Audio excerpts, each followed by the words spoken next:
What is up, everybody? We are back with King Game Reviews, and I am the King. What is up? And the next game we're going to be talking about, here it is, Fallout 4. For the PS4, this is the version I'm talking about, but I also have the Xbox One version, and I've put quite a few hours into both versions. So let's get started. So the story of Fallout 4 is that it starts right before the war, and it shows you creating your character, and then it shows you in a day of the life at your house with your family, and then immediately the war starts. As soon as you get all your stuff settled, the war begins, and China, or I think it was China, is starting to drop nukes on the world, and you have to escape to a shelter, to a fallout shelter, and you go into the ground. They freeze your ass, they freeze you, your wife, and your baby. Or maybe your husband, depending if you're a guy or a girl, that's your choice.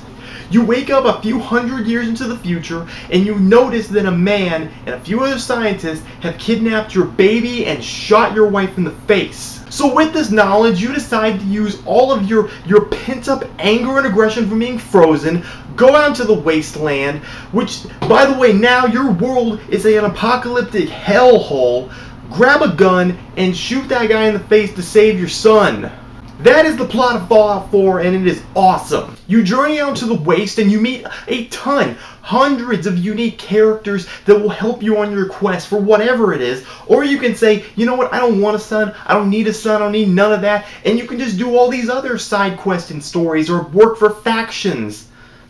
Because there are actually 4 factions in this game to help kill time. The first one you're going to meet is the Minutemen. And these guys are basically a small militia, small army. And if you save their ass and you become their general, and you do little bitty missions for them, like a little side quest. And I think Honest Trailer said it best, that it was like grinding like an MMO, doing all these tedious side quests, where you go to a village, you basically clear out some raiders or give them some water or power, and then they work for you. Later in the game, the Brotherhood of Steel shows up, and then you do missions for them that are of similar nature, but you actually get cool power armor upgrades, you get support from the Brotherhood of Steel, and they are probably one of the most powerful allies in the game. There's the Railroad. These guys believe that synths, which are people, robots that look like people, have rights, and you use a lot of time with them liberating these synths, destroying the people who have enslaved the synths. And then there's the Institute, a bunch of skinny little nerds in lab coats that actually built the synths and the robots to destroy humanity. Not really. They actually use them for research, and it's just a hiccup to them that they think they need to correct, and so they capture the synths in the world, and they use the ones that they've made that they know they can control to do their bidding. You can choose to work for them or the 3 others. It's all up to you, and it's really cool. I won't go much into the story aside from that, because Fallout 4's story is huge, it's expansive, and there's hundreds of hours you can spend in the game. I have personally spent over 400 hours just playing through the game multiple times. My first playthrough of the game clocked in at 200 hours. So I'm pretty sure I'm qualified to talk about this game. Now, talking about a main character in a game like this is a little bit pointless because, well, it's you. It's your character. It's an RPG main protagonist. There isn't much to them aside from the fact that this one actually has full-on voice acting for your character, which wasn't apparent in Fallout 3, nor was it there in Fallout New Vegas. It's really cool to see this, but the one problem that they added to that is that the dialogue trees have been overly simplified in this game. Like, the dialogue in the previous Fallout games used to have mean something. You would need a certain perk, you would need a certain level of intelligence, charm, whatever. Now, most of what you want can be bought with either caps or charisma. Which honestly sucks, because I think it took out a lot of depth that the gameplay originally had in the previous installments. You can make a lot of harder decisions, but in this one it's like, do you want this guy on your side? Do you want him to tell you something? Well, you just gotta get that charisma as high as humanly possible. So it's one of the perks that you really should upgrade as high as you possibly can at the beginning of the game. But anyway, the voice acting for your main character, it's actually pretty good. The way he talks is believable compared to all the other voice actors that are in the game. It's good. So there's not much to talk about there, so let's move on to the gameplay. The thing you're going to be doing for hundreds upon hundreds of hours if you're someone like me. Now, the one thing that a lot of people complained about in Fallout is the fact that you could always use guns, but the guns in 3 and New Vegas were just terrible. The gunplay has been massively improved in Fallout 4. You don't have to use VATS, which is something a lot of people complain about. They're like, oh, I always have to use VATS. Well, now you don't. Though, let's be honest here, you're going to be using VATS a lot. Because it's a Fallout game. Why else wouldn't you? Why wouldn't you do that? So it makes it helps making builds in the game a lot more lenient. Because usually in the past Fallout games, because the gunplay sucks so much, you would lean onto a melee build where you would just want to beat people with swords and bats and stuff. Now using guns, a lot better. But melee builds in this game are still incredibly strong, especially if you mix them with a set number of drugs like Psycho or Med X. You could become a drug-fueled murder machine.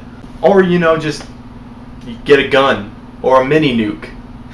The guns in this game are awesome. There are so many guns in this game and melee weapons, it's hard for me to comprehend. And one of the coolest things about it is in this installment, you can mod your guns. Yeah, you heard me right. You can go to a custom bench, you can get all the scraps that you've been collecting for this game. Because in previous Fallout games, for me at least, I didn't do all that build your own weapon stuff from blueprints. I hated doing that. In this one, the game said, oh, you just collect your scrap, bring it over here to this bench. Do you want to put a laser scope on your thing? Do you want to put a better grip? Do you want to put a better a loadout for your gun so the magazine loads in better? Well, now you can. Just get some of this scrap over here. Now in the game, it's turned me into the biggest hoarder in the world.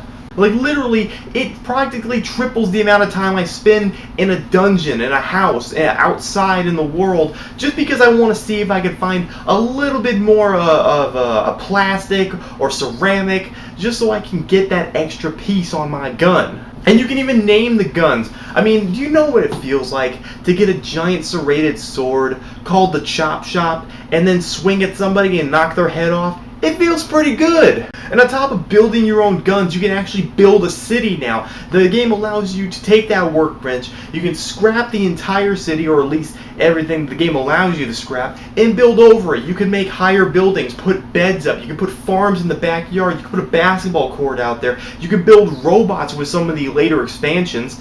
You can have an interconnected power system for turrets and lightways so that you can light up the night. They actually really thought this system through. And one of the coolest things I found is that I could make an interconnected set of fireworks. It's one of the later expansions. I think it's a $5 expansion set if you didn't get the season pass. But what I did is you can link a bunch of fireworks to a laptop, so when somebody opens the door, it hits a switch, something falls, and then it hits another switch, and then like a row of fireworks go off with all different colors. It's awesome. And it honestly added 60 hours of gameplay to my campaign run just because I wanted to build cities and towns. And I didn't even do all the towns.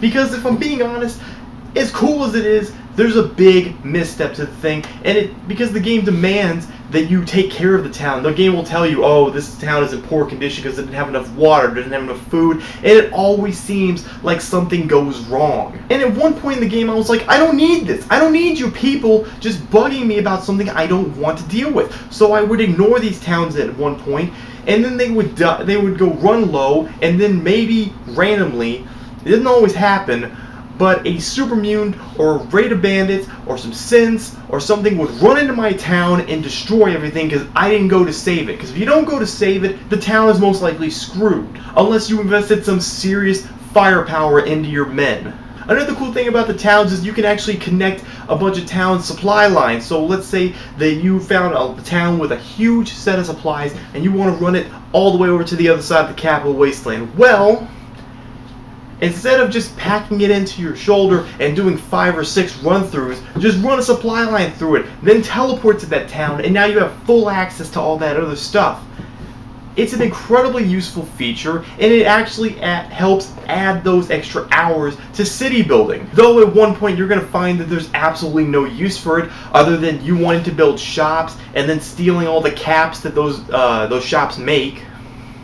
That's about it. Unless, of course, you want to dive into the expansions. And one of the later expansions, the Automaton DLC, I believe it's called, you can build your own robots. Which means you can build an army of robots and get a companion, a brand new companion as a robot that you named, that you gave your own weapons to. And these things have so many weapons like laser cannons, buzzsaws, all this cool stuff. It's a DLC that's worth giving a try. It's $10 though, so that's really up to you. But I'm kind of getting off track, been talking about city building and expansions for a bit. The main gameplay of Fallout 4 is still running through the wastelands, going through dungeons, hacking computers. The hacking minigames really haven't changed at all from the previous Fallout games. You still have to go into a computer, you have to break down the passwords and find the correct word, which if you're somebody like me, you'll guess 3 random words, you'll leave the thing before it locks out, and then you go back in and pick another 3 random words. You still hack lockpicks like it's Skyrim, which is no issue, there's no real problem with it. And anybody who gets in your way, you just shoot them in the face or hit them with a bat. However, there were quite a few big differences in this